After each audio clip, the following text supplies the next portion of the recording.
Welcome to SpanReads, not your typical rereads podcast, a 17 shard series where we reread the Cosmere and are giant nerds about it. Today, we are talking about characters in Rhythm of War. Joining me is Joshua I am Jofwu. and Ben. Hello, you also know me as Overlord Jebus. And I'm Ian, also known as Weiry Writer. This episode will have spoilers for The Way of Kings, Words of Radiance, Edge Dancer, Oathbringer, Dawn Shard, and Rhythm of War. That's the right number of figures. Yeah. Okay. So why don't we start with the main character of the Stormlight Archive, Kaladin. Usually you've immediately lost people as step one. It's true. Come on, we've been enough books that we've all worked this out. Mm-hmm. Even when it's not his book, he gets not the most to do, but Kaladin has such a thing for he can be so dramatic, which is fitting for him. It's the broody face and the long flowing hair. He just has lead character written all over him. Mm. I think we talked a little bit on the last episode about Kaladin's sort of depression, sort of extending into this book and sort of wrestling with the depression and the PTSD and everything.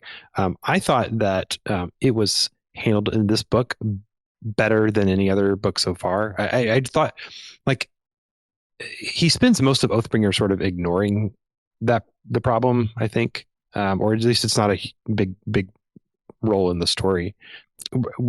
Back in Way of Kings, he's sort of getting over that first hump of just sort of trying again, right?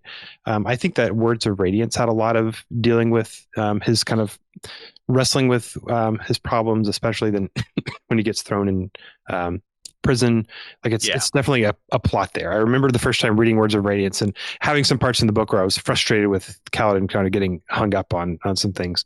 I felt like Rhythm of War really dug in deep with these emotions that he's experiencing. Just it hits early on when he gets demoted and he's sort of wrestling with that. You see his movement into wanting to help people and then getting yanked back into this tireless battle with this really grueling sort of middle of the book until the end. I don't know, it culminating in the dog and the dragon. I just feel like Kaladin's exhaustion and just his just at such a low point. It feels really raw, and I just feel like it's really well done. And I like it a lot. I think it's really good. Yeah, I think it's interesting that in some ways, this is where his depression kind of feels the most natural as part of his character, but it's also the book where there's a lot of unnatural things weighing on that, because he's dealing with the corruption of the sibling and the city as an oppressive weight on him. And we also have Moash and Odium doing weird connection things to try and corrupt him, maybe. Yeah, forgot about that part about the whole Moash haunting him in his dreams, and that was a very weak part of the book. That was yeah, because it kind of just leads to his coma during part 4, which is when we get the dog and the dragon story with Hoyd just showing up because he's Hoyd. But yeah, I would agree that's somewhat weak. So I'm glad that there's also some very genuine sources of his depression going on there. It's not just there's supernaturally bad. Yeah, I agree with Josh that it's the best depiction of his depression as something that's just we've got to address it now. It's it's been part of the other books, and it's kind of been not in the background. It's always been part of his character, but it didn't always affect him. It affected him, really badly in certain points, like during when he got imprisoned in Words of Radiance and at the end of Oathbringer. In this book, it's there the whole book, and that builds up to that point of the end being hey, we've got to address this now, and you've got to come to some sort of breakthrough to obviously not cure it, but to help handle it and to help cope with it. You can't keep living like this. You've got to do something different because this is not working. Yes. Yeah. And with that, I kind of want to bring in Sylphrena to this discussion too. Yeah. Because this, of any of the Spren characters, Syl is the one that's most a character. Like, she's a very, like, clearly, like, her own character. She's not just, like, helpful fairy person. And I think, and it's kind of been that way since Way of Kings. Like, she's always been a big part. But this is where, like, she's really coming into her own as, like, not just, like, I'm a tiny piece of a god. Like, she has flaws. Like, she's dealing with her own stuff at the same time. And I liked, like, her interlude was great. Yes. Going to Dalinar and, like, hey, like, make me feel what Kaladin does so I can help him better. And he's like, that's not how this works. And then, like, her kind of coming to realize that, like, no, like, she has her own stuff to work through. Like, she never really processed the death of Relador, her, like, her original Radiant, like, the one whose death, like, put her into a coma, so she missed the Recreants. And, like, there's times where, like, you can clearly see, like, she hasn't realized, like, she's a person in her own right. Because, like, oh, like, I'm the happy person, I need to help Kaladin. And, like, Kaladin, like, checks on her, and she's like, when, like, she's starting to explore, like, those emotions, and, like, she immediately, like, blocks it up, like, oh no, like, I can't do that because that's not good for Kaladin. When, like, no, like, it probably would be good for Kaladin to, like, talk about somebody else's issues for a slight bit of time. Was that the moment where there was, like, a slight misunderstanding where Kaladin's like, you're normally much more chippy than this, and she's like, oh yeah, of course I'm much more chippy than this, okay, yeah. And it's like, oh no, that's not what he meant. That's he's coming from a place of concern, not like, I need you to be happy and chipper. It's such a memorable scene when she, like, puts on a smile over. I think that she does. I don't know that I really fully appreciated that in previous reads of the book, but she really does sort of come into her own even more in this book, more so than previous. It's interesting to see her develop as a character, independent of Kaladin. Independent and kind of as part of their team. Like, I don't know. Their dynamic is evolving. It is kind of a thing where it's like, it would be so easy for her just to be, like, the little fairy companion. Like, I know, like, hey, there's a Cosmere RPG. If you don't know about that, they did a lot of very big Kickstarter a little while ago. But, like, I know in discussions, like, on the Discord, like, talking about, like, hey, you can play a Radiant. Like, what are the rules for Spren? Like, are they just, like, the little fairy helper that doesn't mean anything? Like, are they full characters? Like, which should they be? And I think that's an interesting discussion, because I think both can work depending on what your story you're trying to tell. But I like for Kaladin that Syl is this fully fleshed out character. You just can't necessarily do that for every Radiant. Some, like, the minor Radiants, like, you don't really need to go into their Spren. Like, I mean, we get to know a little bit of Fenderana this book, enough to be sad when she dies, but she's not really a full character like Syl is, you know? But yeah, I think for me as well, so her becoming independent, we've got to talk about Silladin. It's got to be talked about. And I definitely went into it does absolutely. I went into this book being like, no. So I was like, what a silly ship. That's never going to happen. Came out to this book being like, not only do I think it's going to happen, either, you know? And so that's I'm not there. You're not there yet. This book, because she developed into her own person so much more, and clearly showed, like, concern and affection towards Kaladin in like I'm like, okay, I can see what other people are seeing now. I don't know that I've ever hated it, but I definitely didn't in this book feeling like that's a thing. Yeah, it's one of those things where I'm like, okay, like it's not like it started in this book. It's a, hey, okay, I can see, I think things are being set up to go that way in the next book. Interesting. Yeah. Interesting. And then we get the man who spends even more time unconscious, Teft, because of the whole radiant surge binding being suppressed by the inversion of the sibling, which we'll talk about next episode. Yeah. To the extent that we can, because we don't fully understand that. But like he dies. And like that is it didn't make me cry, but it's still a very emotional scene of him being, because there's when he wakes up, yes, he assumes like, oh, I went on a bender. Yeah. With the fire moths, and is so disappointed in himself. And the realization of that's not what happened. It's stupid magic stuff that knocked him unconscious. Such a good moment. It is. And then building into like Fenrirana dying and like his soul being ripped apart as a part of that. And knowing he's gonna die.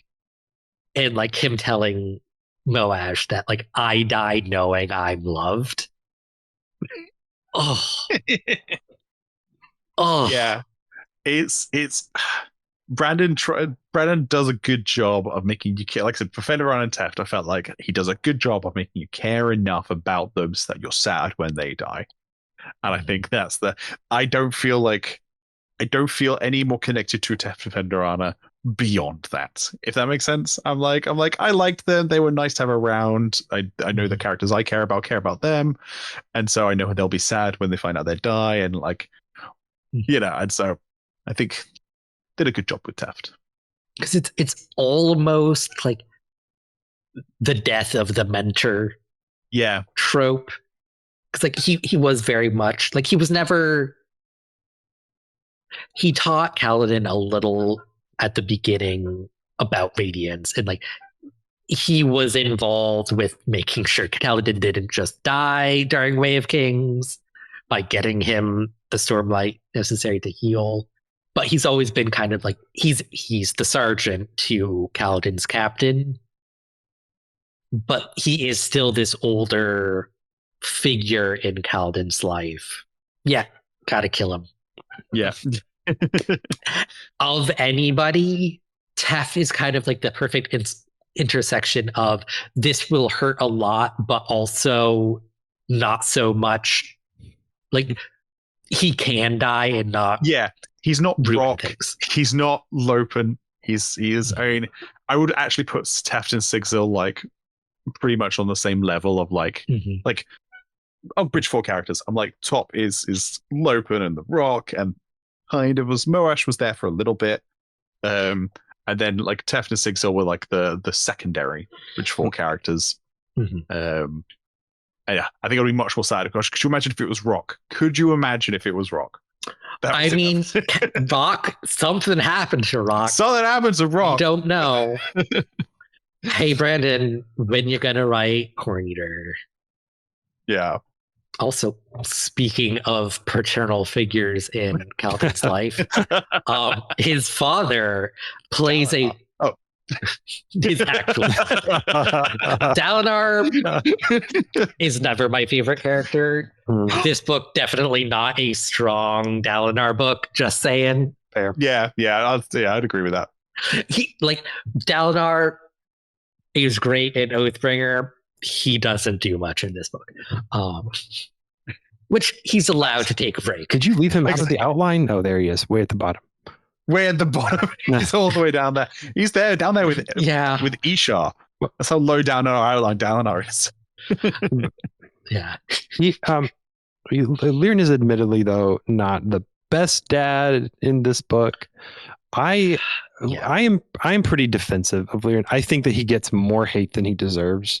I think that like I won't get all the way into it, but I think that like with Lyran's past, like his timeline growing up, he watched like the unification war of Alethkar, aka the Colons running around killing everybody who wouldn't fall in line. Like he's seen war with the Vedans and the Reshi. Like he's just seen war his whole, like the Alethi, like all they do is like kill people, and he's just kind of sick of it. And I think he's just realized like, look, if we just sit here, help people, and just sort of keep our heads down, like that, like life is good this way. And I don't think that Lyran in this case like understands that Odium is big bad evil, big bad guy that just that's going to kill everybody. Like he doesn't get that. What he has seen is the Fuse came in and took over his and kicked out the Light Eyes out of power, and now they're in charge, and life has gone on. He's just sort of trying to help people, keep his head down, and it's worked like okay for like I don't think he really grasps that like if Kaladin is taken prisoner that they're going to kill him. I think they just want him, they want to dominate just like the Light Eyes always have, and his idea is we just like if they've beaten us, then we just need to give up and not fight and not get more people killed. And I think that there's that moment at the end of part 2 where like it's a very emotional, very like stressful situation, and he snaps at Kaladin like way more than he should.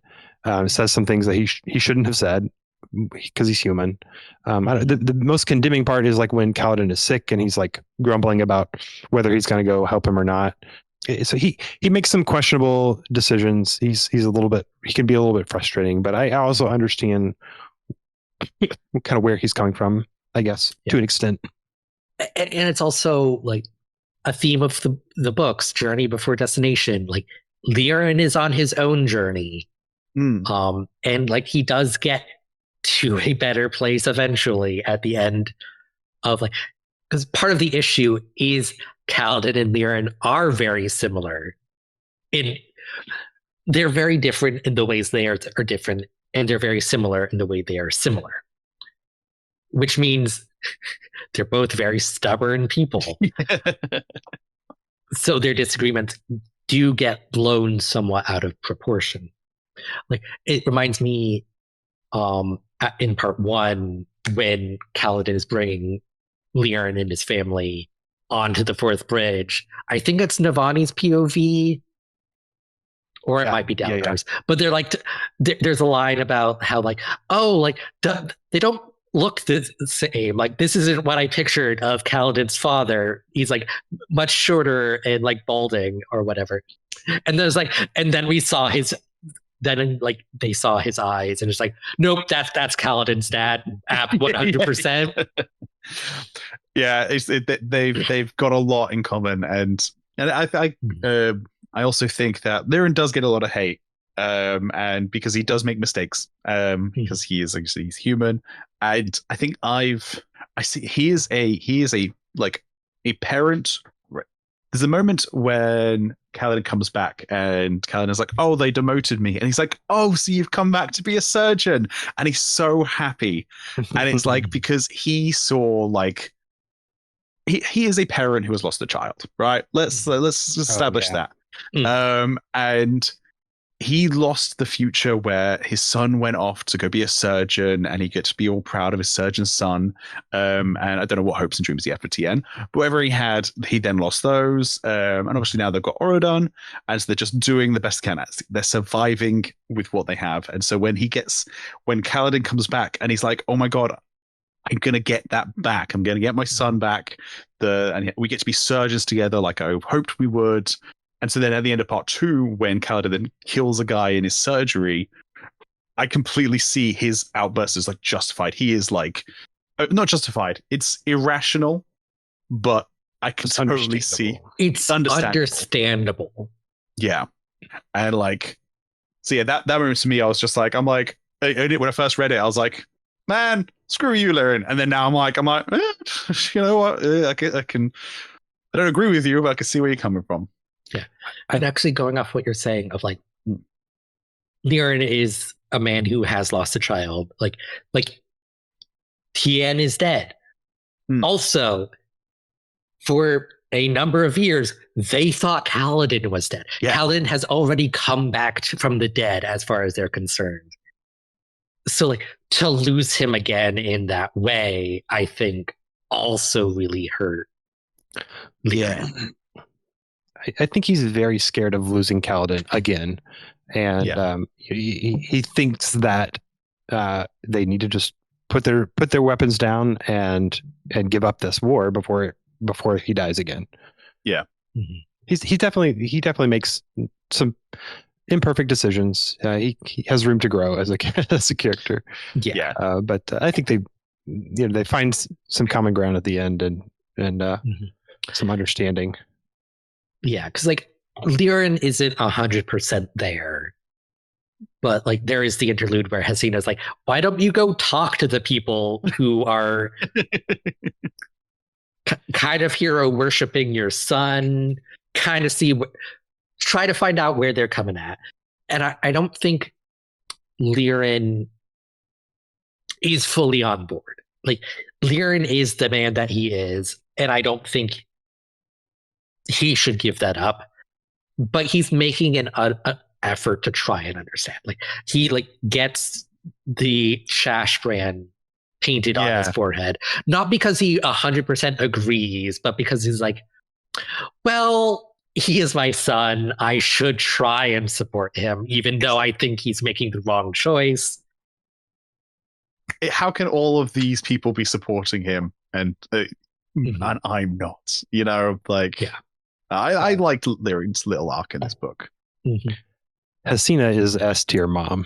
That's to say about her. That has never been stated. There's not much to say other than she's great. Everything she does is gold. Just S tier mom, S tier wife as well. Like she calling Liren out on his creme. Yeah. So yeah. Do we have anything more to say about Lezian and Moash? Probably not, because they're not that amazing. Interesting. Maybe I like Lezian's powers. I think it's a cool ability. I think it's one of those abilities which it has lots of neat little rules, and so Kaladin has to learn the rules so that he can learn how to fight Lezian properly, and that's a really Brandon Sanderson thing to write, and I really like it, and so it's kind of Lezian is more interesting as a puzzle than he is as a character. Yes, it's fun to see Kaladin have to learn to kind of use his powers in some different way. Like he can't fight him the way that he always has. Partly because his powers are just different and challenging, partly because he doesn't have his powers for most of the book. Even in part 1, when he had gravitation, he was struggling with him. I do not like that he is wrapped up all entirely in his own hair, because it's weird. I mean, it makes sense. It has to be that way. It's just creepy. I love it because that's Bayonetta's thing. But obviously Bayonetta is a very different character to Lezian. Bayonetta, if people don't know, is like a sexy witch who is covered in her own hair and uses it comes off her body to cast spells. And so it's a very different style of character, but both covered in their hair because of their powers. I just know she has high-heeled shoes that are also guns. Yeah, I think. Yeah. That's all. That's Bayonetta. Yeah. Okay. It makes me laugh. Whenever it was first described, I was like, it's the Bayonetta's thing. And then I was like, I couldn't get the image out of my head. It is that.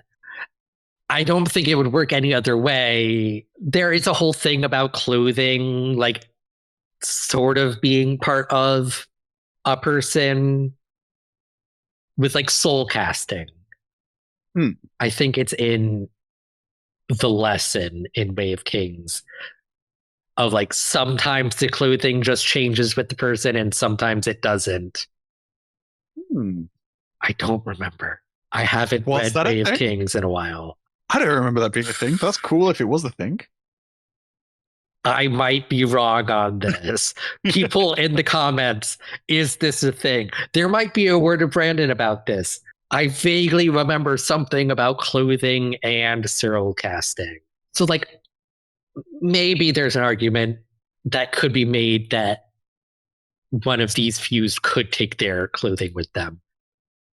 But having clothing made of their own hair is just so insane that it kind of has to be that. I mean, to, like, just dial up the whole extraness of.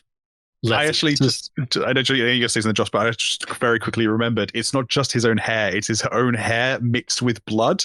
And I believe in the book it's mentioned that he just really smells bad. Like you can smell him coming because he just smells of like rot and death. And I'm like, yeah.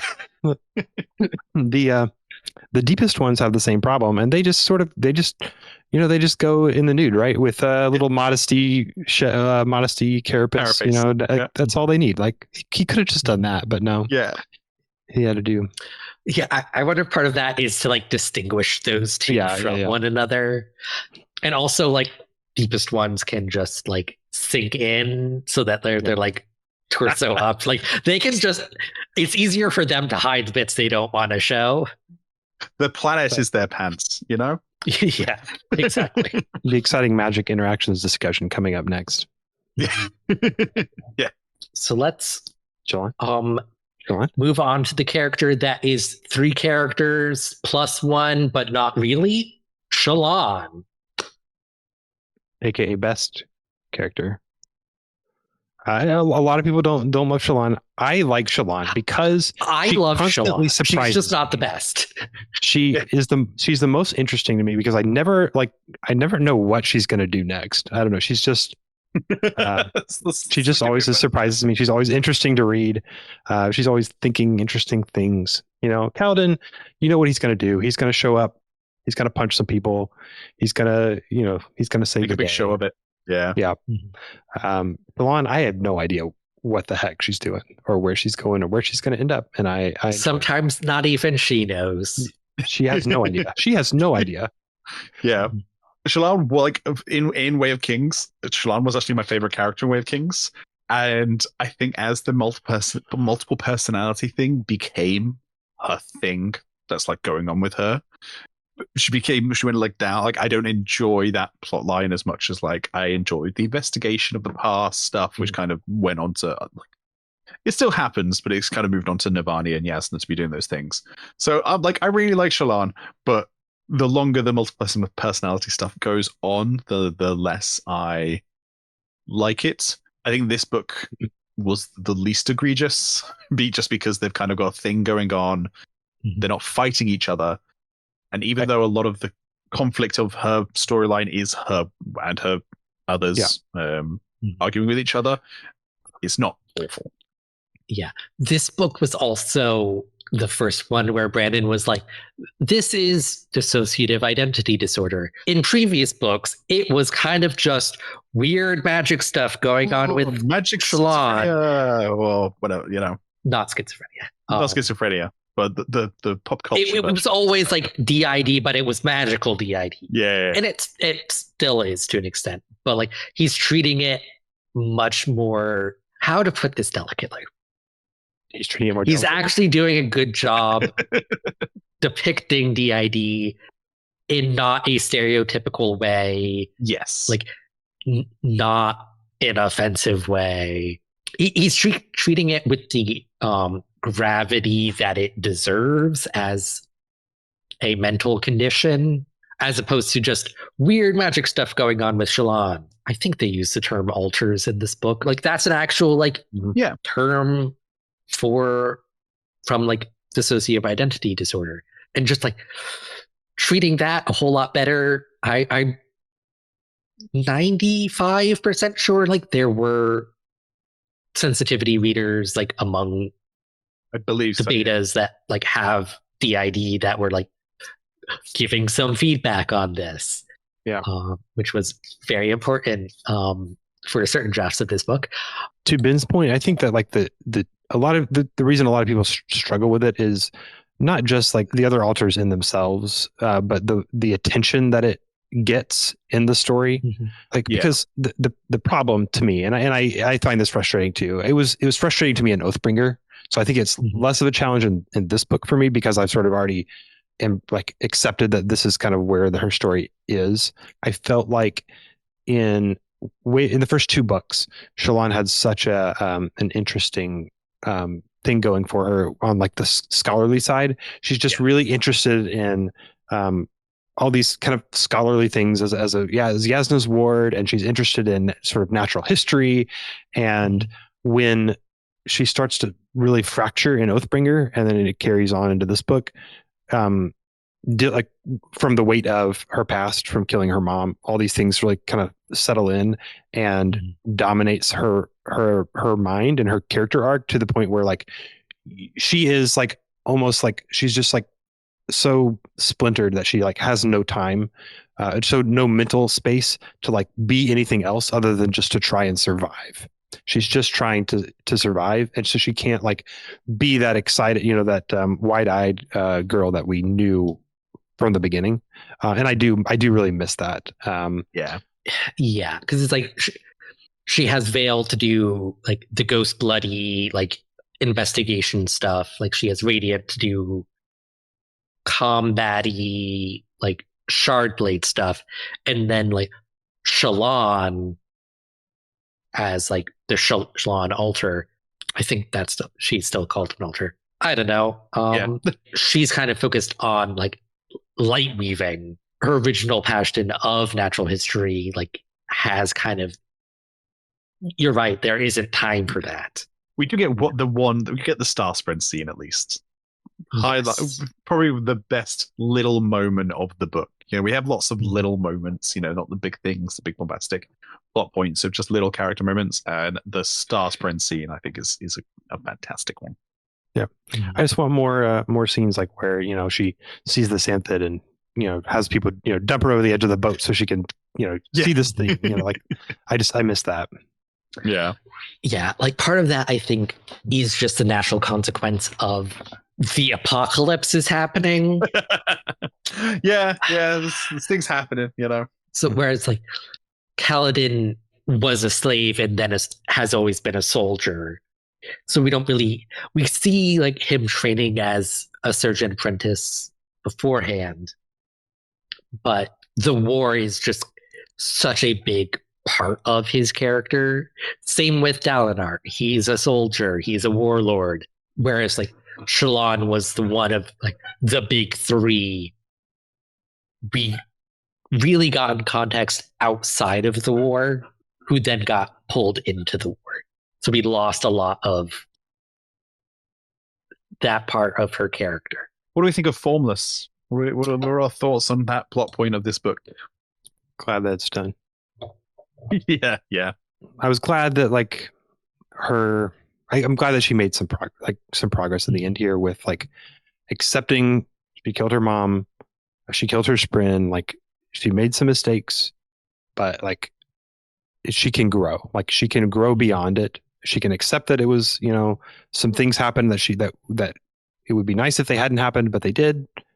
And she's going to be okay. And I think that she's learned that and is ready to kind of move forward with her development. I liked that Formless wasn't actually an evil altar.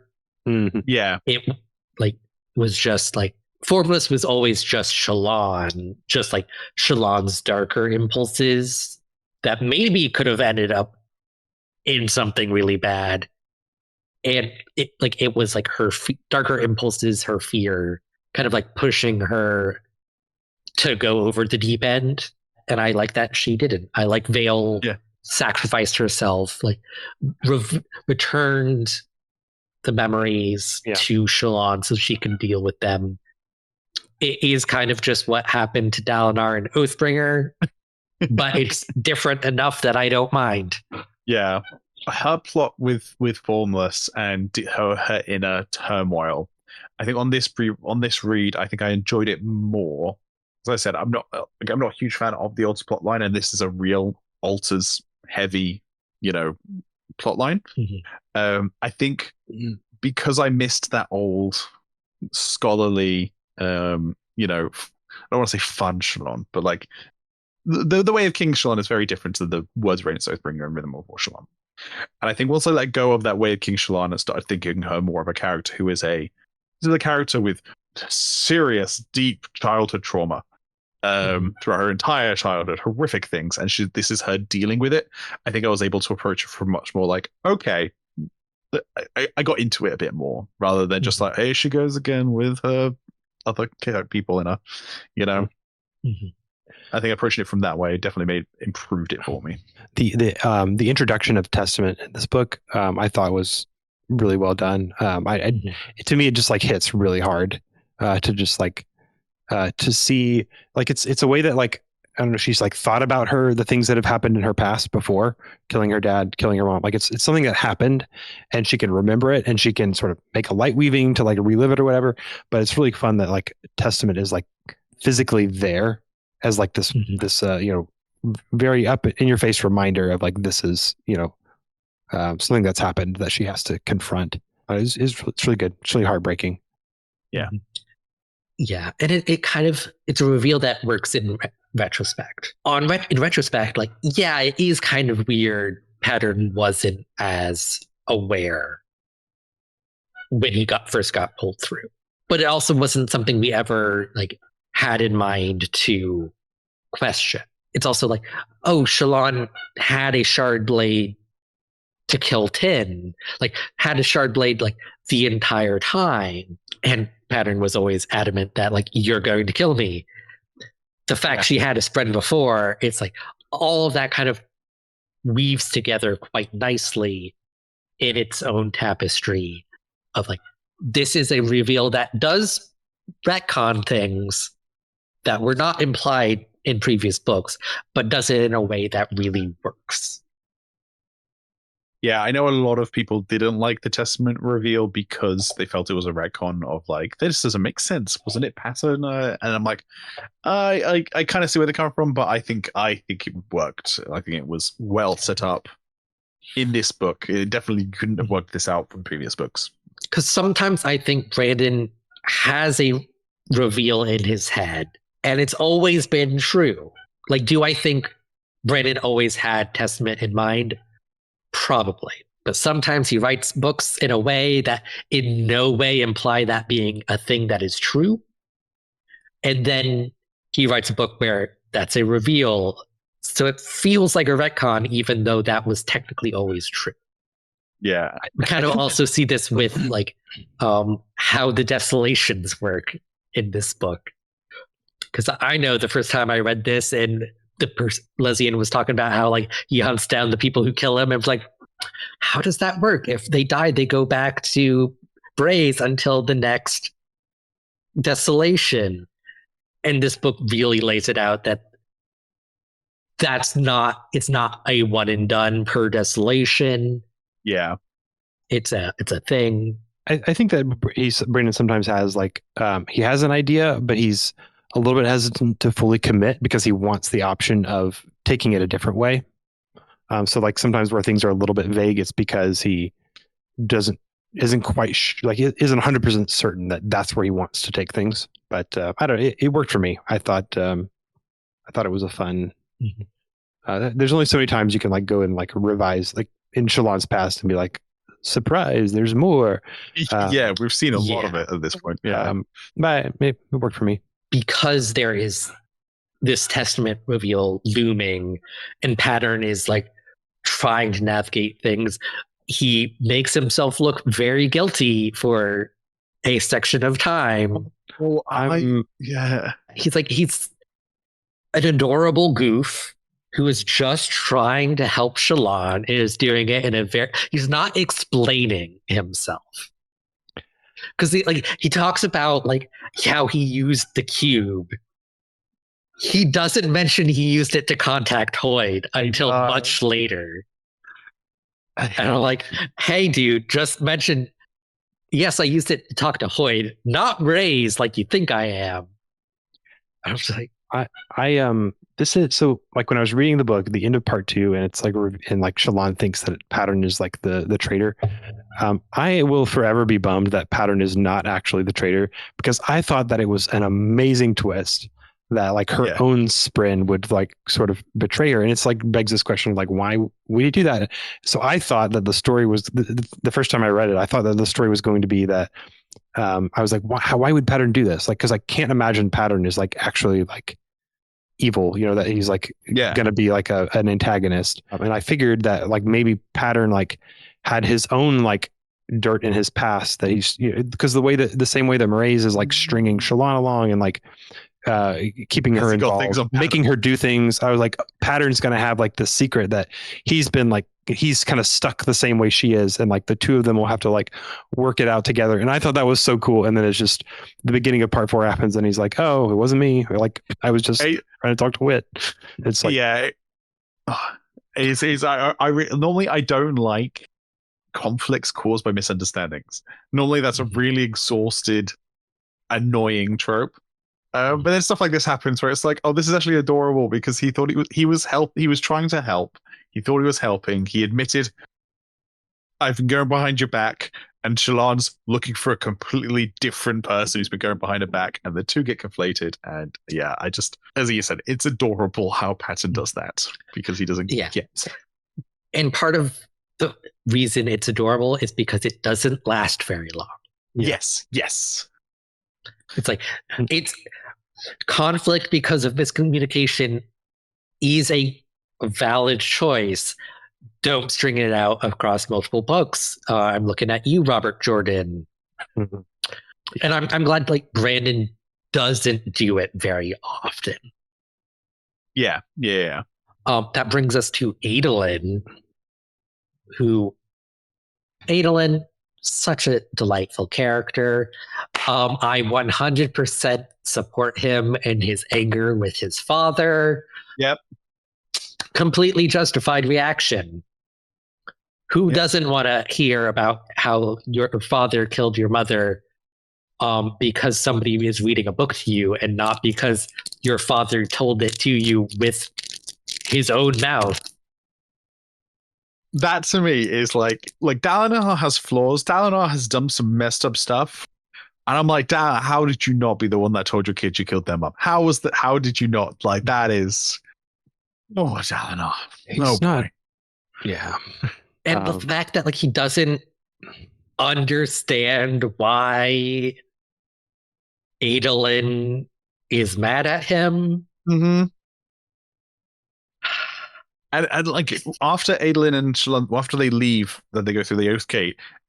I can't remember if it's as they're saying just before they say goodbye, if it's after they say goodbye. And Dalinar's like, oh, he'll get over it. This is just a phase. He's just, and it's like, Dalinar, no. He is justifiably extremely upset with you. Mm-hmm. Parenting fails. He wants to love his dad. He wants to forgive his dad, I feel. Yeah, like he does love his father. He doesn't like his father currently. Yes. But yeah, Adolin, great character, doesn't have a lot to do in part 2 because like Shallan's kind of dealing with her stuff and he's like trying to navigate basically being married to 3 people and dealing with that.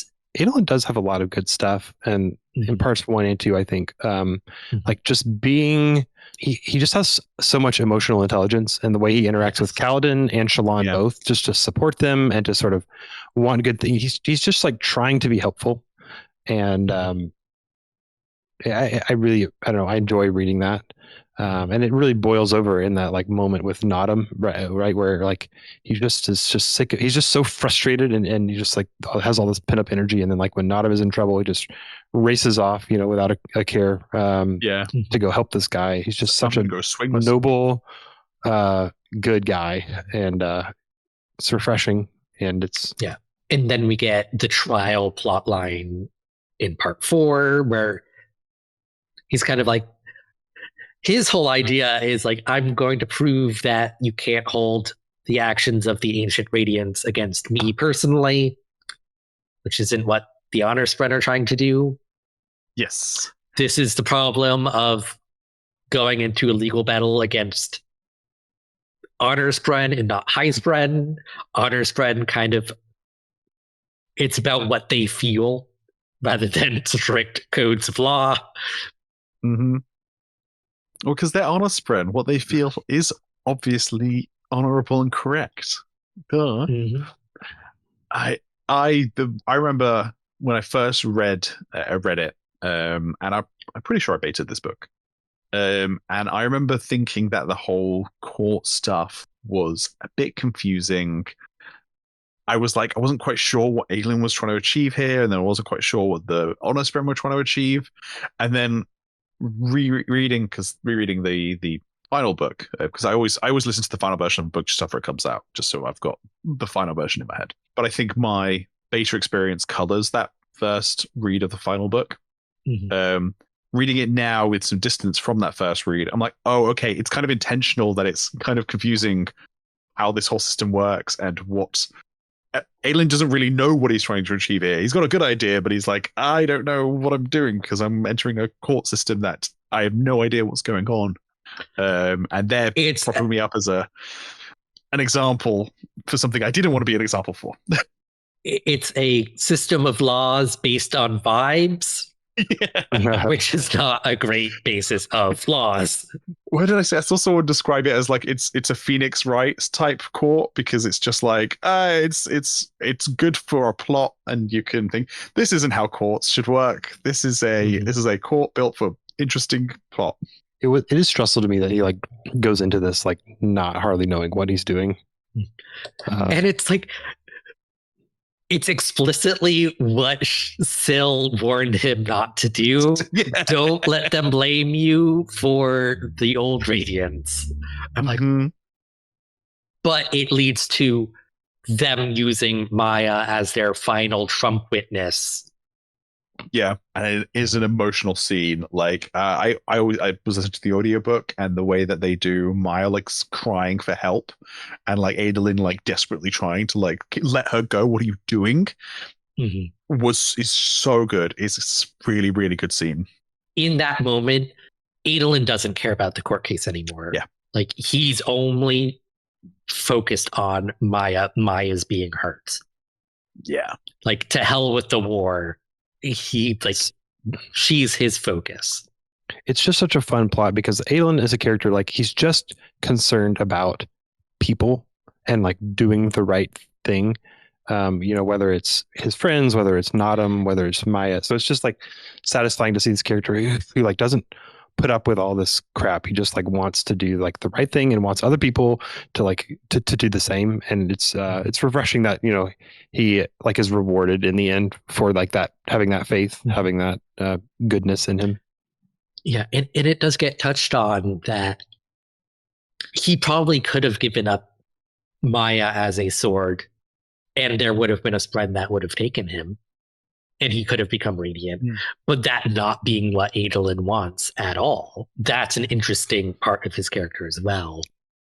Like he already has a Spren companion. It matters, but it's not. It doesn't matter to him that she's a Deadeye. Like she's still a person in his eyes, and he just treats everyone the same. It's like he treats Nodum very well, even though Nodum kind of doesn't reciprocate super well, which from Nodum's perspective, I can't blame him. His life did kind of get ruined from what happened in Oathbringer, but even he can see the truth that is Adolin being a good person, which leads to him being like, Honor is not dead so long as he lives in the hearts of men. Yeah. During the trial, like he had a prepared statement to completely sell him out, but he couldn't do it because he is Honor Spren, and he knows what honor is, and he knows that Adolin is honorable. Bam. I don't know that he knows that all the Honor Spren necessarily know what honor is, but Nodum does. Yeah. And speaking of Maya, like in her own right, we've talked about it enough probably, but just that moment where she pushes through and like speaks out on his behalf is just such a, I don't know, shows a lot of character for her, like her own strength and her own persistence. That she's such a perfect fit for Adolin as I don't know, as she's not an honor Spren, but like the honor that she shows, top notch. So I was super excited to see like where does their relationship go? Where is she going? That kind of gets into, it's kind of a recurring trope of like the more you know about about magic, like the more restricted you are. So like going in blind about what happened in the past, like kind of opens you up more because everybody knows that like you can't help or fix dead eyes. Adolin doesn't. He's just treating her as a person. Yeah. And that's obviously had an effect. Next up, best Stormlight character, Navani. Main character of this book. The main character of this book. Yeah, I didn't think much of Navani, honestly, before this book. But boy, do I think about her now. Just fantastic development of her as a character, her whole struggle to sort of, I don't know, see her own self-worth and her own competency. That was rewarding. The Fabrials to me is fun. I'm very much with Josh. I feel like I've said that a few times this episode.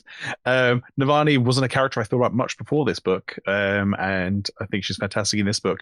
And I am curious, Ian, about why you've said even before this book you loved her and she was one of your favorite characters. I'm curious as to why that is, and yeah, because she's great. Okay, let's see if I can put this into words. Because I know the moment when I realized she was my favorite character. I was in the car with my parents, and we were listening to the Way of Kings graphic audio. Like we were driving to my sister's place, so we were listening to stuff to keep our minds occupied on a very long 3-hour car ride. I want to say this was before Oathbringer, but it might have been after Oathbringer. I don't remember. But it was like kind of like the scene when Navani first shows up on the plains. And I'm like just like thinking about Navani. She's an awesome character. Like she is this older female character. Those aren't super common. Really, she's the scientist. Like I was thinking ahead of her like science stuff, and like I like science stuff. I like magic stuff. I like science and magic stuff mixed together. That's kind of her character, and just like her being very forceful in pursuing Dalinar. Like she's not afraid to be herself a lot of the time in that respect. Though like she does have like her self-deprecating points when like she says she's not a scholar. I agree with Raboniel. If she is not a scholar, I have never seen one. Yeah. It was just nice seeing in this book like Navani being the character I always knew she was. And specifically realizing that she is that for herself. Mm-hmm. It's like I know Alex fixed on Renarin in Way of Kings very early on, and she was later proven right that Renarin is a fantastic character. I feel much the same way. I feel like I got in on the ground floor of Navani fandom. Yeah. I love that you're like, I've realized the moment, and the moment was the very first moment she's introduced. Yeah. And it's like, and that was like, I had read and reread Way of Kings multiple times at that point. Okay. And it was just like this moment of like, I'm sitting in the car, like I'm listening to graphic audio for the first time and just like having time to like think about the character and like, okay, like what am I going to have to explain to my parents? Because like we listened to it on trips down to see my sister, which were like one a month, one every couple of months. So like there were gaps in our listening. So sometimes I had to re-explain things. And then it was just like thinking about Navani for any period of time inspired love. Yeah, that's fair. I do think she is, like I said, she feels like the main character in this book. You know, this is Bentley's book, but it's Navani's book. And yeah, just her arc throughout the whole book, as you said, that her not thinking that she's a scientist and Raboniel's line, if you're not, I don't know what is. Yeah, she's fantastic. Love her to bits. Because I also like the kind of foreshadowing her becoming the bondsmith.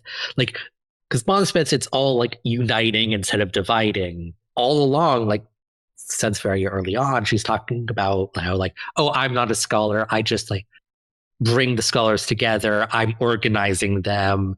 I'm coordinating them. I'm like, that's Bondsmith. You're talking about Bondsmith stuff. And the sibling said she wasn't worthy. I don't have a lot of nuanced takes on Navani.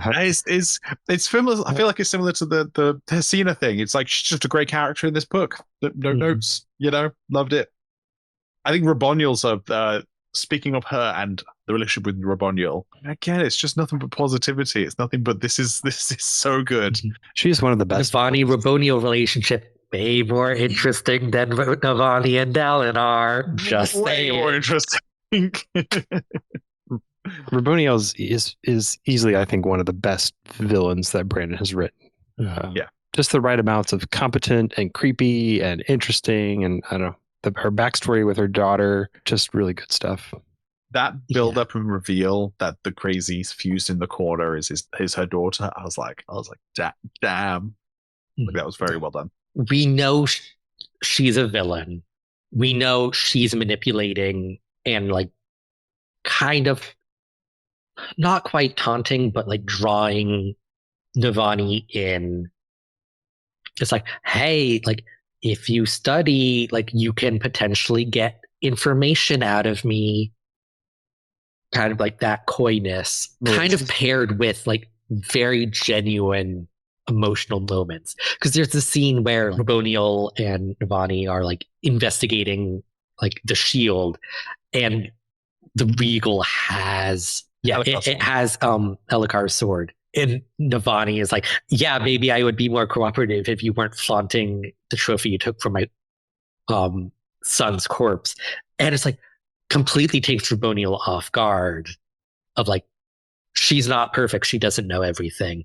But also like, you can kind of see in that moment of like, no, she would not have done that. Like, even if she had known, like she would have like arranged a different thing. Like she would not have put she knows that would have been a bad idea. When me and Lucy, because me and Lucy were listening, when on this reread was listening it in the car, and me and Lucy listened to that bit, we actually had a discussion of like, did Raboniel know, and is she just pretending to like is this an act to try and get Navani like a bit more? I don't know. I do think she was being genuine there. Same with like the reveal that like it was her daughter in the corner. Yeah, I think she was being genuine there. I also like for that one, I think her genuosity was also a manipulation. Yeah, but she was still being genuine. The fact that they're both mothers and like they both lost children, even though Raboniel's daughter is right there. Yeah, and they're both scholars. It's like they're such a good pairing. They are. It's almost like Raboniel in a book without Navani. Raboniel probably still would have been a great villain, but the two of them together really let each other shine. They are more than a sum of their parts. They really bring out the best of each other narratively. That kind of brings us to the sibling who got mentioned in Oathbringer, but turns out is alive and has just been watching people for the last little while. Brain did a job developing the sibling. Like, I don't know, in one book, I felt like we went pretty fast from like not knowing who this is to, I don't know, another big Bondsmith sprint with a lot of personality and an interesting backstory and everything. So I enjoyed the sibling. And like feeling unique from the Stormfather and from Night Watcher, and just like seeing their perspective on everything. We had heard about like the sibling retreating and like the city shutting down from like the Gem Archive epigraphs, and kind of like seeing a bit more of that, the story with like the sibling and Malishi. And like now this was the book we learned Malishi was bonded to the sibling. Yeah. Because I think before this book, we did think Malishi was bonded to the Stormfather. That was like the prevailing understanding. But it was also like interesting, like the sibling is not a child, but like there are some like child-like aspects to their character. There's like a petulance to them. Yeah. Of like, they want it their way. to be fair, the sibling is terrified for their life. Raboniel is probably the scariest fused as far as the sibling is concerned. So it's like a lot of the siblings' character choices during the occupation totally makes sense in that context. They're trying to preserve themselves. Yeah. They're cool. I'm very excited for the Nabani and sibling relationship to continue in book 5, learning to compromise of like, hey, Fabrials, super useful. They're not going to stop. Yeah. We're going to try and find some sort of ethical way of using this. But like relying on solely sapient Spren to manifest as Fabrials. This is part of my issue with my siblings' like hatred of Fabrials. Is like, I don't understand how like a Spren manifesting as a Fabrial is any better than a Spren being trapped in a gem. I think it's because a sapient Spren manifesting chooses, I assume, to be in that form, and like the Oathgate Spren seem pretty happy with like their lot in life. They don't seem to be begrudge the fact that they're eternally stood there. Yeah, and I would 100% agree if they were capturing sapient Spren to make Fabrials. Then they're not, so it's like, yeah, I'm like, yeah, I don't have an ethical issue with Fabrials. Yes, yeah. So I can kind of understand it, but I don't know. We'll see what happens next. The sibling was also like a good foreshadowing of like the rhythm of war being a thing with Warlight, like Tower Light. Yeah, it's all working together. Honor plus cultivation equals science. Apparently, it just makes sense. Mm-hmm. What other form of honorable cultivation is there? Mm-hmm. Let's move on to some of our singer characters. Speaking of Warlight. Speaking of Warlight, Venley, we've already talked about her a fair amount, but she is nominally one of the main characters of this book. And this is definitely, we see more of her in this book than any other book. I think that there's been so the first 3 books were Kaladin and Dalinar and Shallan, who are sort of main characters. So I think it's a bit of a conflation going on between like they're the flashback character versus they're the main character. And like it's the Wheel Shaper book because it's got the Wheel Shaper on the logo. So like I think that there's like people come in with an expectation for like, oh, it's going to be her book. And I don't know that was in Brandon's mind, that like each book is going to focus specifically on the flashback character and on the character of the order that it's sort of tied to. I think it's just sort of a loose thematic thing he's sort of playing with. Yeah. I think people are going to get frustrated in future books. Like if you go all in expecting Wind and Truth is going to be Zeth's book, Stormlight 6 is going to be Lift's book. Like maybe, but Lift I think will be a bigger character, but like with Vinley, maybe with Zeth, I think there's going to be some characters who aren't necessarily like the main character. And like there's going to be books like this, I think. Because it's you're right. Like having Kaladin, Shallan, Dalinar as like the flashback characters for the first 3 books, like they are the 3 main characters. Anyone else is secondary to them. Whereas like I think if in the hypothetical universe where Seth had been book 3, I think people would forgive this book more. Yeah. But people would probably be more annoyed at Oathbringer, but also wouldn't be. It would be Stones Unhallowed probably. Vinley was fine. I like that she's not just like going along with the Radiance, but not also going along with Odium. Kind of trying to find a different path. I think it's interesting. And the her struggles to do that is to find what that looks like is interesting to me. I also like that she tried to swear an oath early on and it just got rejected. Yes, I liked seeing that. Like, yeah, she was, because it's not just the words. It's like you have to like believe it and understand it. because like this is why like once you know, yeah, at this point all of the windrunners know what the second and third ideals are. That doesn't mean everyone that bonds a honors friend is automatically a third ideal lady. Kind of like seeing that, yeah, somebody could say, "I will protect those who cannot protect themselves."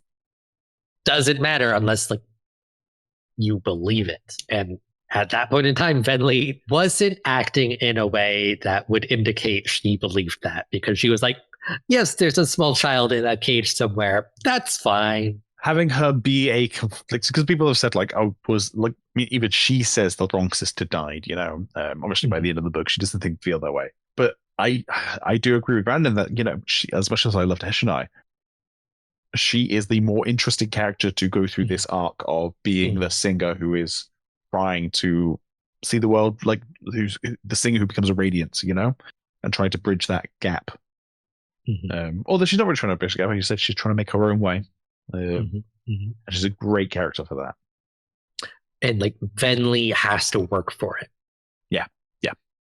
And that's what makes it better, I'd say. Eshonai is really kind of like another Adolin type character in my mind, like just sort of wants to do the right thing all the time. I think she totally would have just allied with the humans, and you know, you wouldn't be getting this interesting dynamic with some singers that want to break off with her. Yeah, I kind of understand why Dalinar needed to kill Eshonai.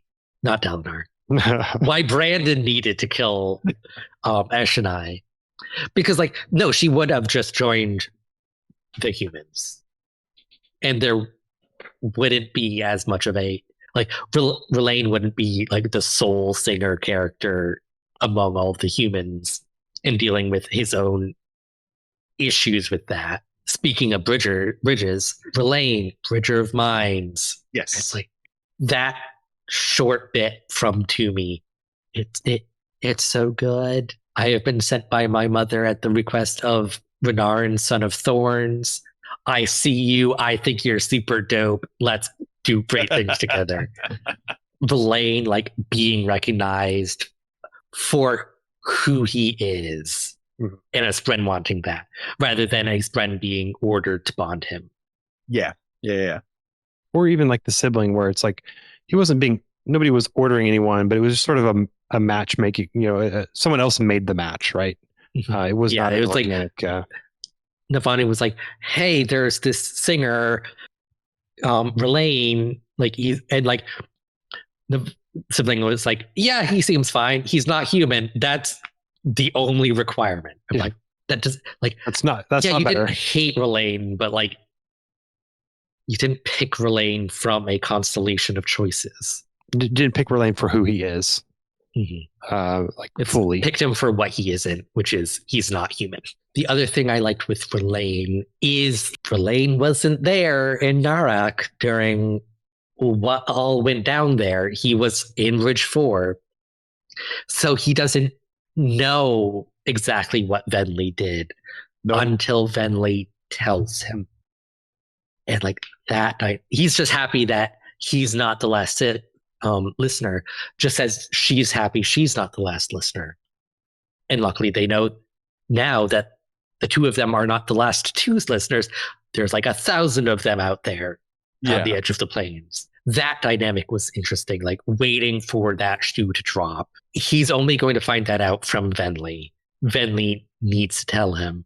It's necessary for her journey to tell him. So you know it's going to happen, but when? Yeah, and like how? How's he going to react?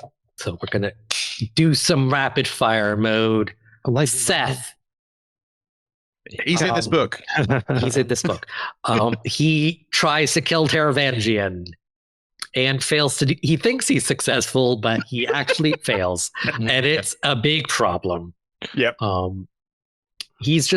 Seth is going around doing the will of Dalinar because that's the ideal he has sworn to. He's Renarin, also in this book. Yes. I like getting to go like his visions a bit more. That was cool. Yeah. It made me excited for what he's doing next. More Renarin. Dalinar was in this book Yeah. It's like the whole talking about the plot line is like 1/3 of it is like the Earthiru arc with Kaladin and Nabani and Benley. 1/3 of it is Shallan and Adolin and the cognitive realm. And then 1/3 of it is the war in Azir with Dalinar. And it's Third, yeah. kind of just like stuff happens. Yeah. There's good bits in there, but it's not like it's just a sequence of vignettes that are interesting. It's not there's not a plot line there. Yeah, I always said that the book was called Rhythm of War, and I always said there's not much war in your book called Rhythm of War. And yeah, I think it's just I wish there was more, but I liked what we got. Yeah, and like there's a couple Yasna POVs in there, like the one where she's on the battlefield, which like it's an interesting like Yasna character tableau. Doesn't really progress the plot. There's the Yasna Hoyd scene where we find out they're actually in a relationship, and that's not a red herring. Yeah, which is it's cool that Yasna is confirmed as Ace. I don't think the relationship makes sense. Yeah, it's always felt a bit weird to me. Just yeah, seems pretty pointless. And like, why? Well, I don't know. We'll see. Maybe it matters in the future. Maybe. But it gave us confirmation Yasna is Ace. That gives it a pass in my book. And then Ishar was a character in one chapter. We learned he's doing freaky things. Yeah. We just need to keep mentioning that Spren bodies are a thing that exist, and they're terrifying. We'll talk about more next episode. Yeah. Also, his just stealing the Stormfather's bond off of Dalinar. Another thing for Magic, but like that was just like wild. Oh damn! Yeah. Hey, and we got a bit of skepping. Hey, it's a bit of skepping, guys. We got a bit of skepping. Hey. Odium in real rough shape. This book turns out placing all of your cards on Dalinar to be your champion, not a smart move, because rip. And now race and the power that is Odium aren't copacetic anymore. And Sionat's making plans. And part of that intersect with Cultivation's plans with Taravangian, who isn't particularly smart in this book in one sense, but he still kills the god, so not entirely stupid. Turns out you don't need crazy plans to kill a god. You just need a sword capable of killing god, and then it's really easy. And a lot of fortune making luck fall into your favor. Yeah. Be very lucky and have a god-killing sword. You're done. Yeah, the decision to swap out Vessels of Odium, excellent move going into the rest of the series. Much better character to be in that role for. I don't know, to keep the book kind of grounded in Roshar and sort of the relationships that exist. So it's renewing Odium as a threat, because seeing Race defeated at the end of Oathbringer, seeing him defeated again here in his like, because he's trying to get Kaladin as his champion now, fails in that. I don't think he would have been a compelling character in Wind and Truth because if he had stuck around. Because like we've already seen him fail twice. Do we really think he's going to succeed now? It almost surprises me that Taravangian taking Odium wasn't the plan all along, because of how well it fits as a dichotomy against Dalinar. It was the plan, right? He just didn't know when he was going to do it. That's what I recall. I thought it wasn't the plan at all until this book, where he was like, "Oh no, this makes way more sense to do it this way." No, I think it was always the plan for Taravangian to end up, but I think he had originally been planning that for the end of book 5. Got you. Okay, but you're not wrong. It made much more. I think it works so much better here. I think seems like at least instantly. Like I'm way more scared of Taravangian as Odium than I was as of Race as Odium. I mean, he's going to save everyone. What are you talking about? It's going to be great. Well, I think we will call it there. Thank you for watching. You can find us at 17shard.com for all the news, discussion, theories, and fun that you could ever want. You can find us on social media, SoundCloud. You can leave us a review on iTunes. You can subscribe on YouTube. And you can also support us on Patreon. See you next time. Bye. Toodles. Bye.